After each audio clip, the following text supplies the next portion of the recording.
আসসালামু আলাইকুম, hello everyone.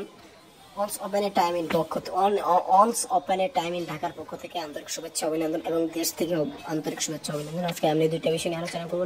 নীরব police চরিত্রে ইয়েস দেশ নামে একটা ছবি আসতে চলেছে, তো এর ফার্স্ট লুক এসেছে এবং তার আপডেট নয় আমি এখন নাই দিলাম। আরেক ছবি দিয়ে দিল, তার আপডেটগুলো কি আছে সেটা আমি অন্য ছবি সরি আরেকটা পোস্ট বানিয়ে আমি দুদিন করে দিচ্ছি পুরোপুরি আপডেট। তো দেশের পোস্টারটা খুবই ভালো লাগছে আমাকে এবং দেশপ্রেমিক ছবি হিসেবে খুবই ভালো হচ্ছে, তো এটা এখন জানিয়ে দিলাম। এর মূল খবরে আসি। First look, the production company will reveal the title and first look of Shakib Khan's upcoming Eid al-Fitr film next week, অর্থাৎ আগামী সপ্তাহ, অর্থাৎ এটা তো গত বুধবার বৃহস্পতিবার আসছে, অর্থাৎ এই সপ্তাহে আমি ভিডিওটা বানাচ্ছি শনিবারে, অর্থাৎ এই সপ্তাহের মধ্যেই একটি ফার্স্ট লুক বলতে শাকিব খানের লুক নাম পরিচালক বলেছে, একটি মানে সিনেমার লুক ফার্স্ট লুক সেটা আসবে এই সপ্তাহের মধ্যেই এবং নাম টাইটেল সহ আসবে এবং ফার্স্ট লুক পরে আসবে এবং আবু হেড মাহমুদের ছবি আছে, সরি সাকিব ফাহাদের ছবি আছে, তো অনেক কারসাজি আছে। তো ধন্যবাদ পুরো ভিডিওটি দেখার জন্য। আজকের ভিডিওটি এ পর্যন্তই, ধন্যবাদ।